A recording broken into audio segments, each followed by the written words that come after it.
an ko k'an bɛ se ka fara ɲɔgɔn kan cogo di ka na kuma an ka autorité fɛ k'a yir'u la k'a fɔ u ye kuma mun fɔ u ye décision mun ta décision in na an bɛna kuma n'u ye cogo di pour an bɛ se ka ɲɔgɔn lafaamu décision in kɔnɔna la an ye jateminɛ kɛ stock minnu b'an bolo c'est des milliards investissement min b'an bolo la c'est des milliards emploi an y'a jateminɛ c'est des 1000 2000 3000 4000 jusqu'à 5000 yan fo région kɔnɔna la mɔgɔ minnu bɛ ka baara kɛ shisha la o de ye an sigikun ya bi an ye presse wele pour k'an kumada yir'u la u fana k'a lase diɲɛmaa ma gouvernement ka se ka an faamu u ka se k'an lamɛn an ye jamana kɔnɔdenw de ye baara in n'an bɛ k'a kɛ bi an ye kuma caman mɛn a kɔnɔ a kuma caman an yɛrɛ sɛgɛsɛgɛliw k'a la o de kama an ye temps dɔɔni ta fɔlɔ ni ko cunni kan i bɛ jateminɛ kɛ hakilimaya la ka jateminɛ kɛ mun fɔra o ye tiɲɛ ani mun bɛ ka fɔ est-ce que u fila bɛ ɲɔgɔn sɔrɔ an ye jateminɛ kɛ u bɛ ka fɛn fɛn fɔ a la dɔrɔn ko ni ko wɛrɛw an m'o y'a la wa an to ko kɛbagaw ye ni ala sɔnna an tɛ kɛ sababu ye mun bɛ na ni o ko kɛli ye ni jamana in kɔnɔ o de ye presse wele kun ye pour k'an ka kuma lase sanfɛmɔgɔw ma u k'an lamɛn an ye jamanadenw ye u k'an lamɛn an ye baarakɛlaw ye u k'an lamɛn an ye dɔkɛla ye ni mɔgɔ mɔgɔ sigilen filɛ nin ye bitigitigi la i b'a sɔrɔ bitigitigi o bitigitigi bɛ yen mɔgɔ naani b'a bolo baara la comptable ani commis ani livrateur fila o mɔgɔ naani bɛɛ ye denbatigi ye mɔgɔ tan bɛ balo o bɛɛ la ale mun yɛrɛ ye bitigitigi i b'a sɔrɔ mɔgɔ 10 fana bɛ balo ale la n'i y'o fara ɲɔgɔn kan i tɛ se k'a dɔn ko nin ye da hakɛ mun ye o de y'an sigikun ye ka na ka kuma ɲɛfɔ aw ɲɛna ka aw ka lase diɲɛmaa ma gouvernement ka reçu an n'u ka sigi an ka bɛnbakan dɔ sɔrɔ salamu aleykum wa rahmatullahi taala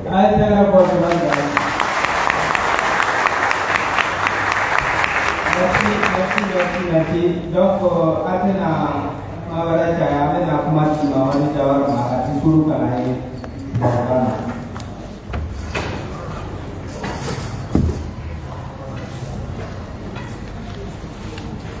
Bonjour tout le monde. Bonjour.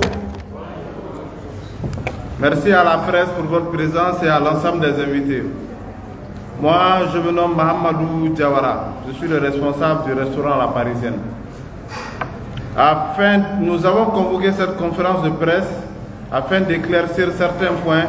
suite à l'arrêté interministériel numéro 222-3597 du 15 août 2022. Je cite, article 1.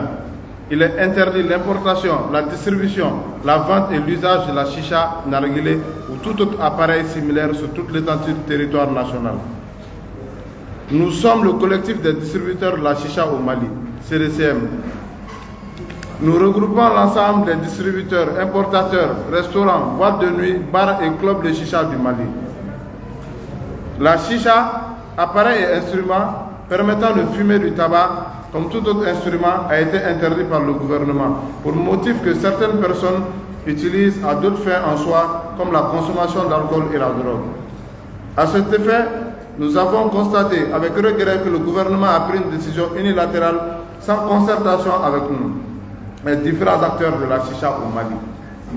Cet arrêté interministériel vient à pénaliser des milliers de personnes dans ce secteur, en particulier la jeunesse qui ont investi dans ce domaine.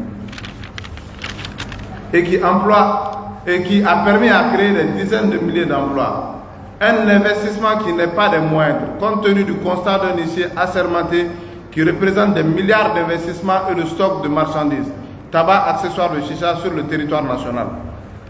Nous, CDCM, soutenons la transition à travers la lutte héroïque qu'elle mène pour un Mali pacifié et pour la réussite de leur mission. À ce titre, nous demandons au gouvernement de revoir leur position suite à la mesure prise et de penser au chômage et aux investissements dans le secteur. La question que nous posons systématiquement est de savoir comment un commerçant peut se reconvertir dans un délai si court en sachant que notre stock ne pourra jamais être écoulé durant ce délai de 6 mois et en prenant en compte les sacrifices effectués comme des prêts à la banque avec des particuliers et la vente de biens très précieux. Nous restons ouverts au dialogue tout en préservant nos droits. À défaut d'une réponse, nous allons attaquer cet arrêté en justice à travers le cabinet d'un avocat.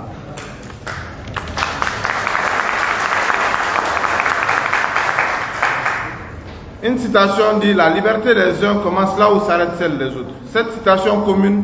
pourrait guider ce propos. La liberté de choix permet à chacun, âgé ou plus jeune, d'opter pour une telle ou telle attitude, fumer ou non fumer. Cette liberté devrait s'accompagner d'une notion de responsabilité, effectivement. En conclusion, nous sommes prêts à travailler avec notre gouvernement et notre Société nationale de tabac, qui est la SONATAM, pour toute réglementation du produit du tabac et chicha accessoires.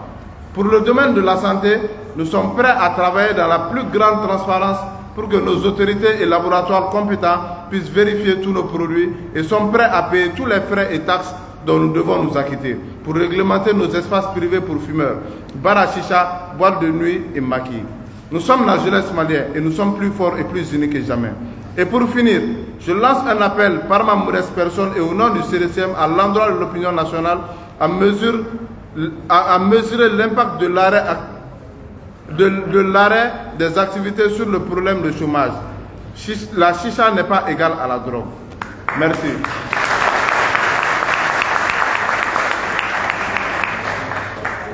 Ok, merci. Nous allons écouter M. Abdourahmane Lanouré pour faire cette ramassée en Bamana. Merci. Assalamu alaikum warahmatullahi Allah. An CDCM jama an farala ɲɔgɔn kan yan bi k'an ka kuma laselaw wele walasa k'an hakilina di a n'an fɛla an ka gouvernement ka sariya bɔlen kan min b'a yira k'a fɔ ko anw sisa feerelaw ka baara dabilatɔ la don jamana kɔnɔna la. I n'a fɔ Sura Njayi y'a lase cogoya min na, société Njayi président don, an ka patron don, CDCM ɲɛmaa don. A yira k'a fɔ ko sariya bɔra k'a yira ko kalo wɔɔrɔ kɔnɔna la k'an ka baara ka jɔ n'o ye sisa feere ye. Donc musaka mun donnen don an ka sisa baara in da fɛ, jamana mɔgɔw k'a dɔn, jamanadenw k'a dɔn k'a fɔ o musaka in kalo wɔɔrɔ kɔnɔna la an tɛna se k'a labɔ an ka baara kɔnɔna la. Donc hali n'a sɔrɔ kɔrɔbɔrɔ butigitigi de n'i k'a ma k'a ka minɛn bɛɛ feere kalo wɔɔrɔ kɔnɔna la ka ban, o temps ka dɔgɔ o kɔnɔna la. Surtout n'i y'a ta k'a lajɛ sisa yɛrɛ baara yɛrɛ musaka mun yɛrɛ bɛ don a la ani sisa yɛrɛ jɔyɔrɔ ye mun ye an jeunes ka baarako la. A kɛra mɔgɔ kalannen ye o, a kɛra min ma kalan o, sisa kɛra sababu ye ka baara di anw bɛɛ lajɛlen ma jamana in kɔnɔna la yan bi. O yɔrɔ kan ka lajɛ an ka jamana ɲɛmaaw fɛ, a kan ka lajɛ hali population yɛrɛ fana fɛ, parce que ni mɔgɔ min ye chômage fɔ, baara tanya fɔ, i ma fɔ ka taa gouvernement dɔrɔn ma, i y'a fɔ ka taa jamanadenw yɛrɛ yɔrɔ. N'aw ko ko sisa feerelaw ka sisa feere dabila kalo wɔɔrɔ kɔnɔna la, c'est vrai ni baara dɔ jɔra dɔ de bɛ ɲɛɲini, mais o temps kɔnɔna la u bɛna min kɛ so yanni u ka se ka taa baara wɛrɛ ɲɛɲini, o tɛ problème wɛrɛ ye k'a da an ka société kan wa? O ye problème wɛrɛ ye anw CDCM mɔgɔw hakilina la. Donc an bɛ fɛ jamana ɲɛmaaw u ka se ka opportunité d'an ma, an ka se ka o yɔrɔ éclaircir u ye, o bɛ na ni baara jɔ ye, o bɛ na ni chômage ko problème mun ye. A filanan ye yɔrɔ min ye, sisa jɔli kuma fɔlen, a kɛra maa caman hakili la k'a fɔ ko sisa ye dɔrɔgu yɛrɛ de ye, jamanaden fanba hakilina sɔnn'o ma. Alors que an b'a dɔn an ka baara don sisa tɛ dɔrɔgu ye, wa an ka baara kɔnɔna la fana an bɛ k'a kɛ ni hakili de fana ye. O sababuya la n'a y'a jateminɛ sisa butigi fɛn fɛn tigi bɛ yan nɔ u bɛ se k'a seereya. En tout cas butigi fɛn fɛn bɛ an sisa feerelaw ka contrôle kɔnɔna la, généralement an tɛ sisa feere denmisɛnnin ma min si tɛ san 17 bɔ. Et puis an ka sisa feere kɔnɔna la fɛn fɛn ye dɔrɔgumafɛn a si ɲagaminen t'a la, i n'a fɔ an ka président y'a fɔ cogoya min na, jateminɛw yɛrɛ kɔfɛ kuma yɛrɛ fɔlen n'i y'a ye an ma girin ka bɔ ka conférence de presse kɛ, an y'a ɲɛɲini de fɔlɔ k'an ka baara kɔnɔna la ye, parce que argument kun fɔlɔ kɛra min ye k'a fɔ ko sisa yɛrɛ ye dɔrɔgu de ye, a bɛ ka denmisɛnninw bila dɔrɔgu min na. An y'an hakili sigi k'an basigi k'an ka baara analyser ka ɲa kosɛbɛ, k'a don yɔrɔ n'a bɔ yɔrɔw bɛɛ lajɛ. Est ce que dɔrɔgu ko mun fɔra a b'an ka sisa baara kɔnɔna la wa? An y'a ye k'a fɔ a t'a la, an ye fan bɛɛ lajɛ. Donc o problème fana an ka se ka ɲɔgɔn faamuya o yɔrɔ la, jamanadenw k'a faamu an tɛ dɔrɔgu feerela ye, wa jamana ɲɛmɔgɔw yɛrɛ fana k'a faamu k'a fɔ k'an tɛ dɔrɔgu feerela ye, an ye denmisɛnninw de ye, ala sera ka sababu k'an ye ka activité dɔ dayɛlɛ min sera k'an occuper. An b'a fɛ bi jamana k'a faamuya, jamanadenw fana k'a faamuya, an mako bɛ sababu la min b'a to an bɛ to an ka baara kɔnɔna la wa an pɛrɛnnen don fana ani jamana ka sigi ka kuma ani jamana yɛrɛ société civile pɛrɛnnen don kana an bɛ sigi ka kuma an b'a yir'u la k'a fɔ an ka baara in hali n'a bɛ tɔɔrɔ lase côté dɔw ma an pɛrɛnnen don k'o côté in kɛlɛ ka bɔ a la an ka baara ka se ka kɛ jɛlenya sira kan jamana ka hakɛ ka d'a ma an yɛrɛ fana ka hakɛ ye min ye an ka se k'o sɔrɔ parce que amalgame caman de donna ko in na mais hali bi an bɛ ka taa ni hakilisigi ye an bɛ ka taa ni ɲɛɲinini caman y'a kɔnɔna la walasa an yɛrɛ kana taa don fili la parce que ni kɔrɔtɔra kojugu i bɛ taa ni i jo sen i bɛ taa bɔ i jalaki kan donc an bɛ ka ko kɛ ni hakili ye ani basigi ye ani bonya kɔnɔna la an ka jamana ɲɛmɔgɔw n'o ye furancɛla fanga ɲɛmɔgɔw ye an b'u kɔ wa an yɛrɛ ye u fɛlamɔgɔ dɔ ye u bɛ baara min na anw dɛmɛbaga dɔ y'a kɔnɔna la nka u k'a dɔn k'a fɔ anw yɛrɛ fana n'i y'a mɛn anw jɔra fo ka na se ka jɔ kɔ olu jukɔrɔma dɔndɔn o y'a sɔrɔ an bɛ ko dɔ de la bi donc an ka baara in a bɛ se ka kɛ sababu ye i n'a fɔ olu bɛ lakanako kɛlɛw la bi cogo min ani Mali ka yɛrɛwoloko kɛlɛ la bi cogoya min na ni mɔgɔ min ko jamana i ko jamanadenw n'i ko jamanadenw i ko minnu bɛ se ka baara kɛ parce que jamana yɛrɛ bɛ compter ni a ka force de travail de fanga minnu n'a ka baara kɛ jeunesse donc n'i ko ko tile kelen jeunesse couche min déjà qui est parvenu min sera ka jɔ a ka secteur kɔnɔna la donc n'i ko k'o jɔ tile se kuncɛ ka délai dɔ di k'a sɔrɔ i m'o tigi wele i n'u ka sigi ka kuma a ka hakilila yiraw kɛ ɲɔgɔn na parce que ni mɔgɔ caman hakili la parce que arrêté bɔra cogoya min na donc an yɛrɛ y'an yɛrɛ santi gouvernement y'an kɛ i b'a fɔ délinquant en quelque sorte ni fili bɛ kuma la an bɛ hakɛto ɲini kɛ donc i tɛ se k'a fɔ mɔgɔ ma k'a ka baara ka jɔ k'a sɔrɔ i m'a wele k'a fɛla ɲininkali kɛ et puis ka taa conclusion ta sɛgɛsɛgɛli dɔw sira fɛ min ma tɛmɛ baara yɛrɛ kɛbagaw fɛ donc ne hakili la o tɛ se ka kɛ conclusion ye donc hali bi jamanadenw k'a faamuya jamana ɲɛmɔgɔw k'a faamuya anw shisha feerelaw an tɛ dɔrɔgu feerela ye anw shisha feerelaw an sera ka jɔ an yɛrɛ ye an sera ka jɔ jamana yɛrɛ ye parce que n'an sera ka jeunesse occuper shisha feereli sababuya la maa caman bɛ salle kɔnɔ yan min ni shisha feereli kun tɛ bi kun b'u sɔrɔ tunga la ne yɛrɛ y'o dɔn ye ne kalan kɛ fo ka tila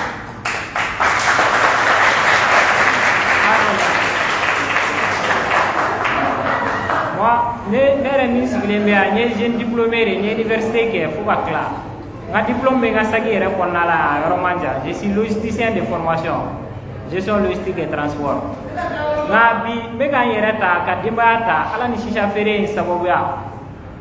ne yɛrɛ min sigilen filɛ nin ye tunga taga dusu donna n kɔnɔ ne bɛ se k'a fɔ ala ni shisha barikala de ne ma taa tunga la